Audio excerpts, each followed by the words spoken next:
everyone, and welcome to Step Up. We appreciate you listening in, and we have a very special, distinguished guest tonight, Coach Ronnie Jones from my past as a coach. I would say this about Ronnie that pretty much everything I know about football he taught me. He is one of the winningest football coaches in the state of Georgia with a record of 346 wins, 126 losses, and 5 ties. Now, we're going to talk about those 5 ties tonight. And he has coached at four schools. I coached with Ronnie at his second school. He started off in Woodland Christian in Phoenix City. Then he went to Brookwood, and that's where he hired me. And we worked together for 5 years and won the state championship in '83 there.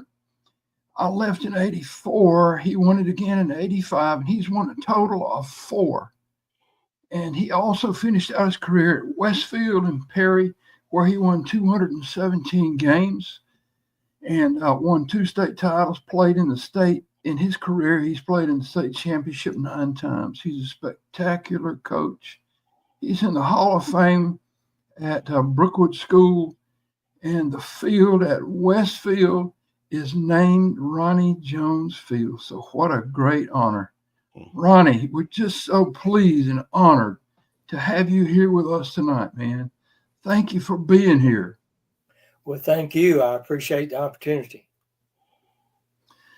We go back a long ways, and I owe you a lot as a coach and as a man. And, here at Step Up, we talk about how coaches make a difference.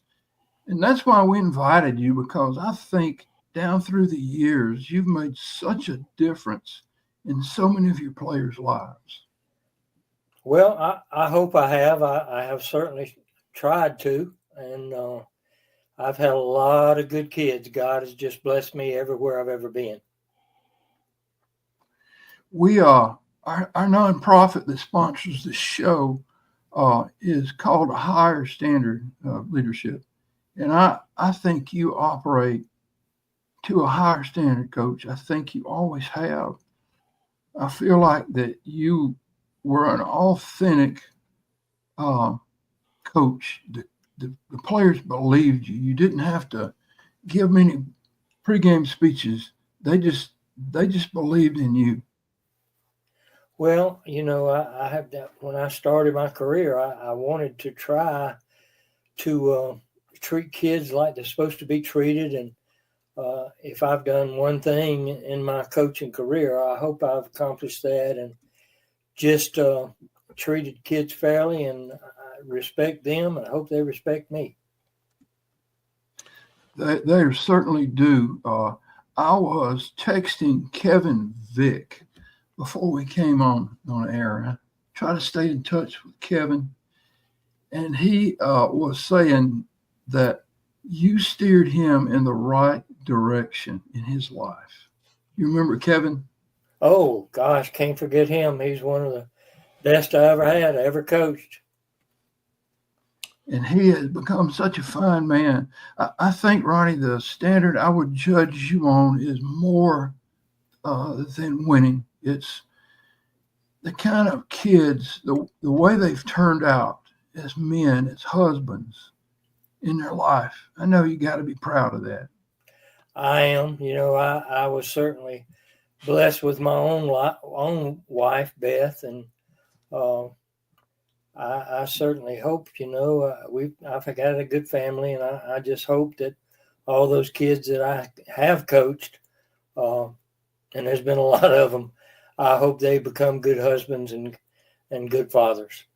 Well, I think you were the role model for that, Coach, and I believe that they follow suit. The kids today, they do want someone they trust. In this nonprofit we have dug into that and researched what motivates them, and they all say that it's a trust relationship between themselves and their coach. What do you feel about that? Well, I hope so. And, it's us as coaches, we spend more time with kids and sometimes when their own fathers do or parents do. So, it's important for us to treat them right when we do have them. We have them for a long time, and young coaches need to know that they look up to you, and they spend a lot of quality time with you. And it's not all about football. It's about trying to get them to have their own good lives, and because they are going to be fathers and husbands later. Yeah, Coach Jones, I was agree able with to. you. Yeah, I just want to chime in. By the way, I'm Richard Holdridge. I'm the producer of Step Up. I'm filling in for Mike Peacock. We wish him a speedy recovery. I know that he wanted to be here tonight because I know he was excited about getting to talk to you, Coach Jones. But I was actually pulling your accolades, and I mean, you've had so much success everywhere you've been, but it's not just about the wins on the football field. You have touched the lives of so many young student athletes. And when you talk about just having that impact on these kids' lives, because you're training them up not just to be good student athletes, but to be young adults who are responsible when they go out in the world, and they're able to make wise decisions, because really we're building the future so we can have just a better future for our kids. Just what goes into like just the mindset of a coach that has this selfless heart that really puts these kids first? Well, everybody talks about the state championships, but I've had a lot of good players that were on teams that didn't win state championships, and those kids are just as important. Had a couple of losing seasons and a lot of seasons that weren't quite so good, but I remember those kids just as much as those that were on the state championship team. So, it's just letting them know that you care about them. I'm not a coach that has ever used the bad language or tried not to. I know I don't think I have, and it's just that I do. All coaches do get hot at times and lose your temper, but it's been able to go back to those kids, and sometimes you say the wrong things and apologizing them and just let them know that you love them. So that's what's important is just trying yourself to be good to them on and off the field. I agree with you. And you value people, Coach. That's one of the things I believe that I've noticed in your life. And hey, we've been knowing each other for since 1980, I guess. That's a long time. And that friendship has only deepened, over the years, even though we haven't coached together actually for a long time. But I remember a story I would like to tell about you. We were playing a game on a cold night up in Milledgeville, and I think it was the semifinals of state, and we were just trying to kill the clock. Do you remember what I'm about to tell you? And we were trying to run out the clock, and I was up in the press box talking to you, and you were asking questions, and I said, "Hey, Coach, I know we need to run it, but boy, that tight end pop pass is wide open." And you said, "No, let's keep it on the ground." And then we ran another play, and I said, "God, Ronnie, it's wide open, man. I mean, it's a big play." And you followed you made the mistake of listening to me. And of course, our quarterback, bless his heart, he threw it right in their hands. We held on and won. That's the good news. But after the game, one of our fans, a good guy, he came across that field and he was mad. And he was after you. He was after you. He wasn't after me. He didn't know that I was the guy. It was my call, sort of. And I will never forget, you never mentioned that it was my call. You never threw me under the bus. You never said anything. And you disarmed that guy. Do you remember that moment? I do. My memory's not as good as it used to be, but I do remember that. And you know, when it came to the call of the play, it was my call. You know, I have to go in my job right now. I help my son a little bit, and I'm up in the press box, and I've done that same thing. And so most of the time he don't listen to me, and that's probably a good thing. But he has a couple of times, and it wasn't a good play call. So, you know, it just happens. Ultimately, that call was left up to me. But you know, that's the thing to me. The young coaches, they need to remember. It goes both ways. Those young coaches need to be loyal to their head coach, and the head coach needs to be loyal to his assistants. And that's the way I've always gone about things. I believe you're right, and that really taught me a lesson that night. And you never know. I still remember it. How much I appreciate you made me feel valued as an assistant, and that's been great. And that's what leads me into something else. You've coached with a lot of guys who become head coaches too. Can you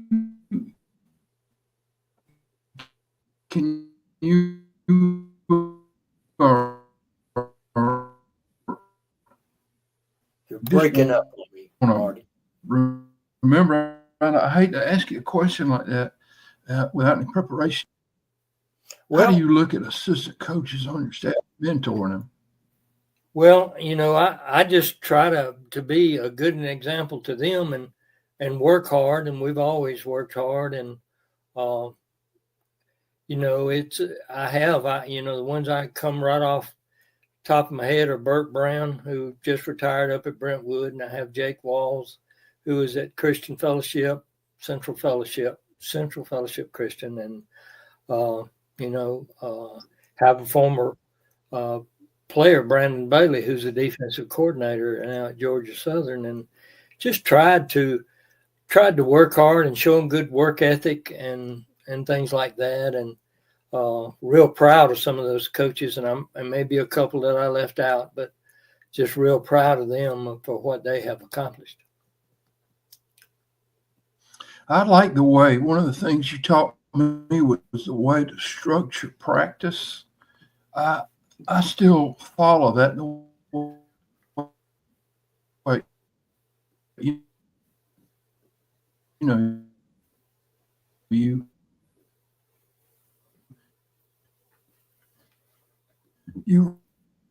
ran a practice, and I think you can have poor practices and expect to have a good performance. No, you know, I remember, and I don't know. We're cutting out a little bit. I don't know if you heard.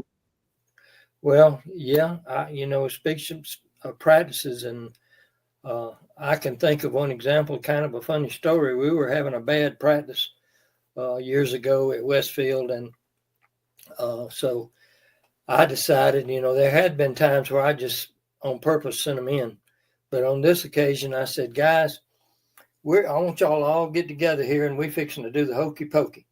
So we did the hokey pokey there for about 10 minutes, and then I sent them in just to break up what was going on at practice. And I can promise you that for several years there at the end of the ball game, when we would win one, the players would do the hokey pokey after a win. So, you know, it's sometimes you're going to have a good practice, and sometimes you're going to have a bad one.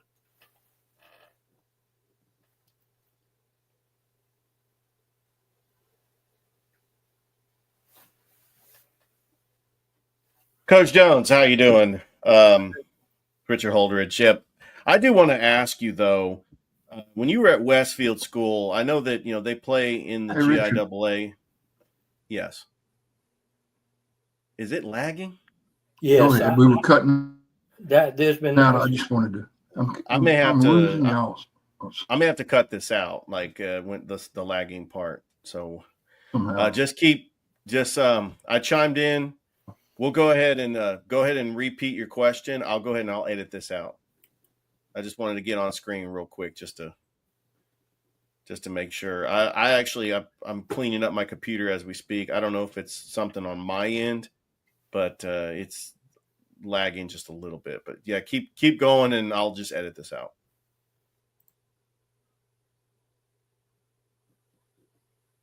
Something. We keep cutting out. Ronnie, are you cutting out too? I am. There's been several times. Ronnie, are you losing us every now and then? I am. Yes.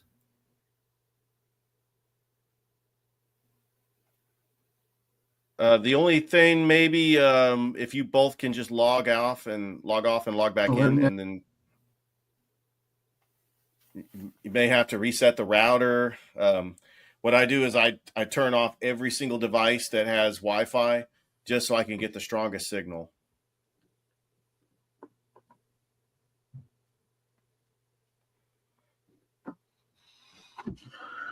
Y'all are back now. I hear you. I see you. You can clean that up, I guess, Richard. I can cut this out. Okay. All right. Still there, Ronnie? I am.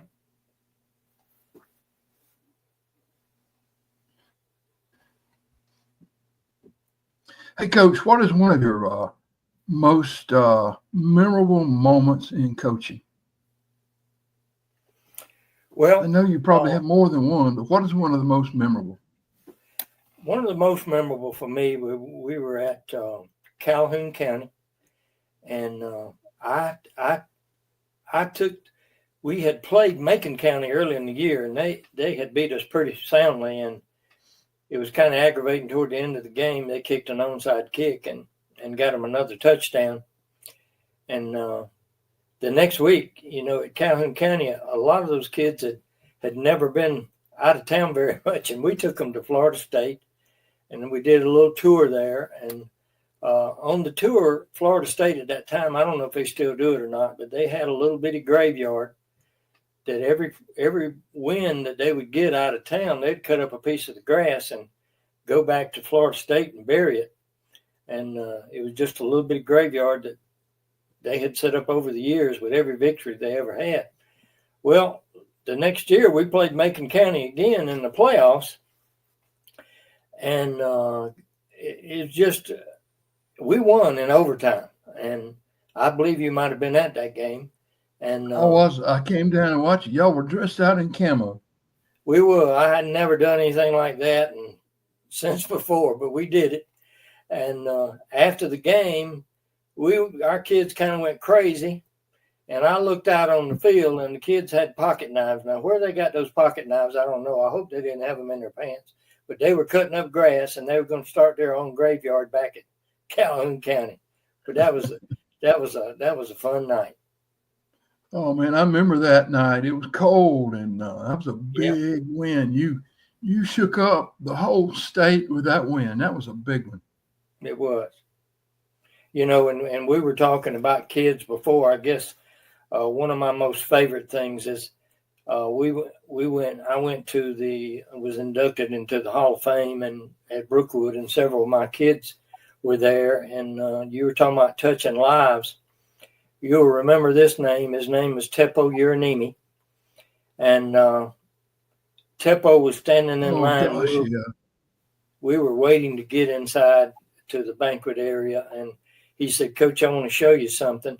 And he pulled out a little card that I had sent him on graduation. I had made a habit of trying to send just a little thank you note and saying good luck to you in the future. And he pulled that out, and I got pretty shook up there at the moment, because he said he keeps that with him at all times, and that was 30-something years ago. And that was a real touching moment for me to see that you do coach kids' lives, and you do things that you don't think was very important, but were important to them. And that was a real touching moment for me. And Teppo was very special kid. He's just that means a lot as a coach, to know that you made a difference in their life. It just that's really the reason we do it. It is. Winning is, you have good years, we have bad years, but the way we pour ourselves into those kids is what it's all about, and the difference we make. How would you compare coaching long ago to the modern game today? What do you see that's changed? Now, are you talking about as players and coaches go? Or are you talking about offenses and defenses? I would say both. Well, the biggest change is, gosh, back in my day, the people had just started throwing the ball all over the place, and it used to be a lot simpler because you was going to get ready for either the eye, the wishbone, or split back veer, or something like that. But I think that changed the most as far as X's and O's go is people throwing the ball everywhere. It just started when I retired a couple of years. So that's the biggest part of different there. But the other thing that's a lot different for me is kids, and a lot of times it's not the kids' fault. It can be the parents' fault. As I had started to have not several, but a few kids that wanted to concentrate, whether that be on baseball was usually the culprit, or basketball, or I didn't even want them to concentrate on football. That was the biggest thing. I had a lot of good coaches like you who were basketball coaches and several more, and we knew that we had to share the athletes because we didn't have many. But that's one of the biggest changes to me is kids wanting to concentrate on one sport. I agree with you there. I don't know that phenomenon nationwide, and it seems to be getting worse rather than better. But there's just no evidence that specialization helps at all, and they're missing so much by not playing a lot of other sports. Uh, but things have changed since you and I started out. And what would you say if you had to come back again and start all over as a young man? Would you do anything different than you did? Right off the bat, I can't really think of anything. Like I say, I don't know. There's so many good coaches out there that just hasn't been in the right spot yet. I'm not any better with X's and O's than anybody else. I just think God blessed me, and I happen to always be in the right spots at the right time. And I just think maybe that treating kids like they're supposed to be treated, maybe that helped me somewhere along the line. I hope it did. But no, I enjoyed every spot that I've ever been into, and it was strange that not strange, but my wife is the one that talked me into going back to school, and if she hadn't, I wouldn't have had the blessed life that I have had. But I don't know of anything that would have changed. Well, that's amazing to hear. I think that's a testament to a good career and a good life that you've had. You just made such a difference. So many kids. Do you have any regrets down through the years that you can share, or maybe things you would have done differently? Well, there's you think back on some jobs that you applied for or interviewed for or could have had, and it might have changed your life a little bit. A lot of the public school coaches have been able to stay in for 30 years and be able to get that retirement. Those coaches that have been in independent schools so many times, we don't have that retirement stuff. So maybe if I look back, I could say, well, maybe if I'd have been in public school, I could be getting that retirement right now. But then if I had done that, then I wouldn't have enjoyed my years at Woodland and Calhoun and Brookwood and Westfield. Wouldn't have joined all those years and wouldn't have had the kids that I've had. So, I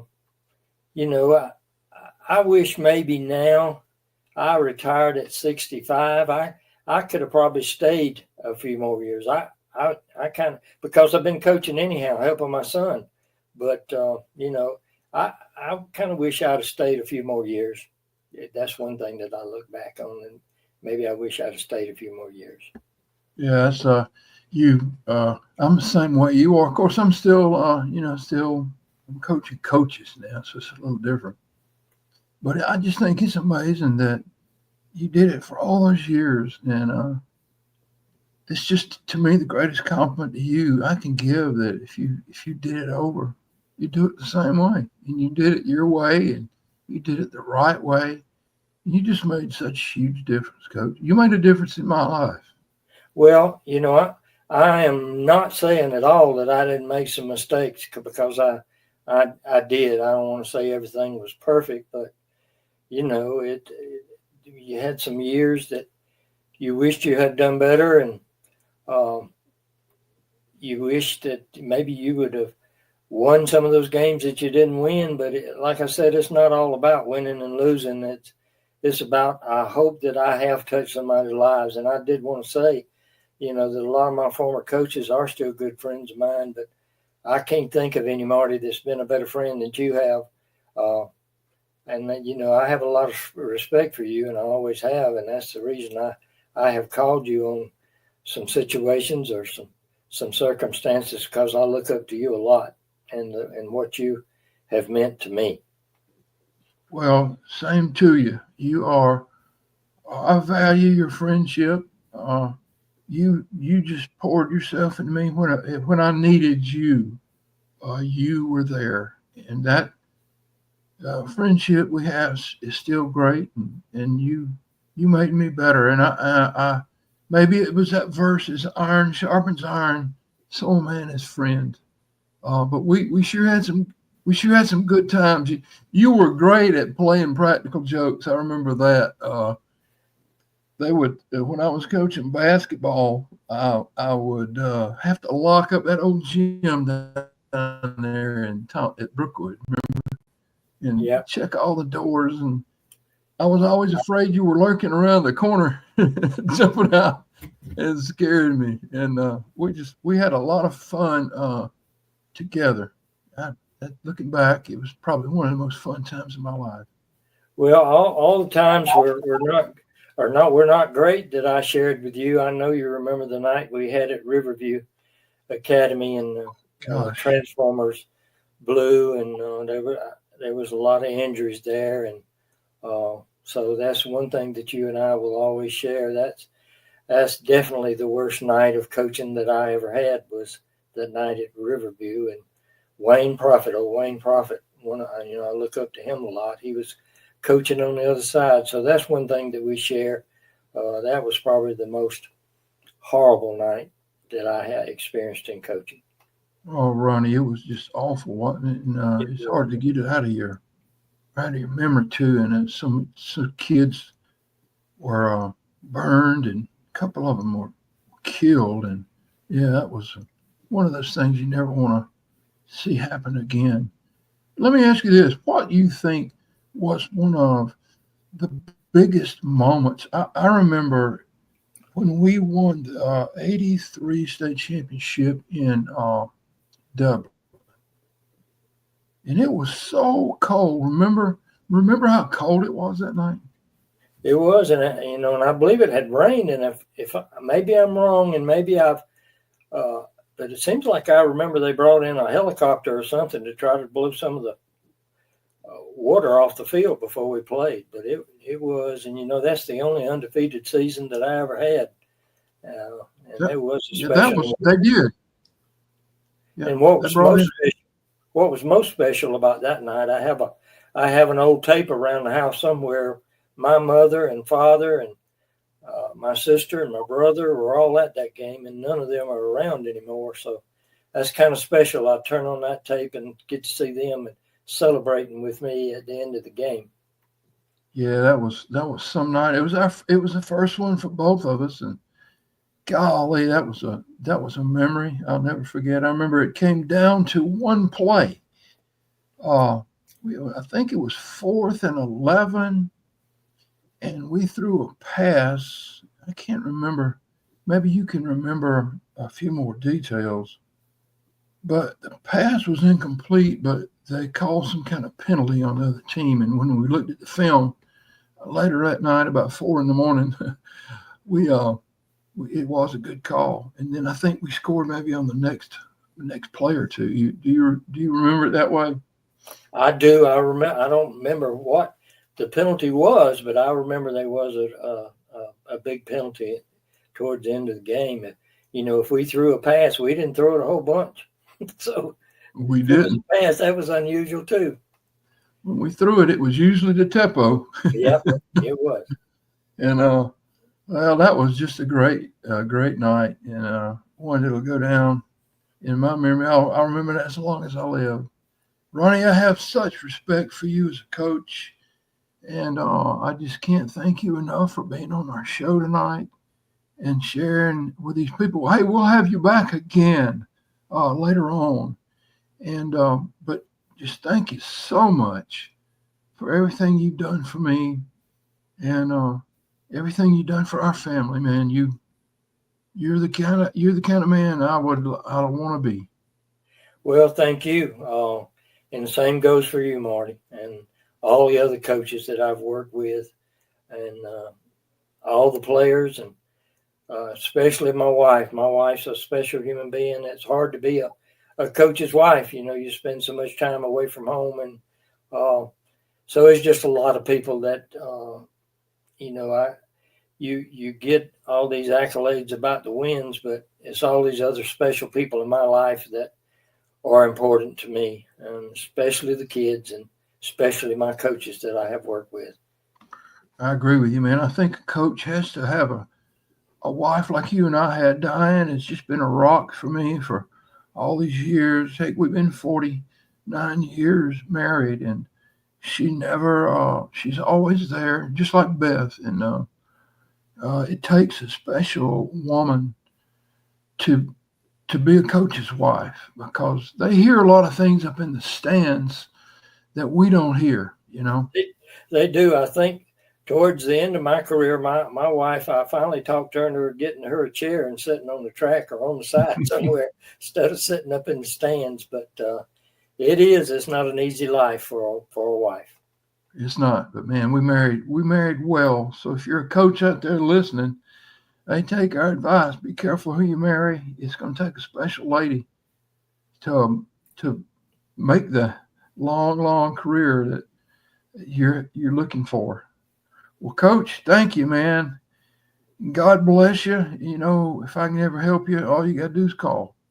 Well, I sure appreciate y'all having me on. I really do. It means a lot to me. Well, thank you a lot. And we'd like to say thank you to our sponsors tonight, too, before we leave. Master Wall, who is a leader in the industry at wall coatings all throughout America. Some of the most beautiful buildings you'll ever see by Master Wall.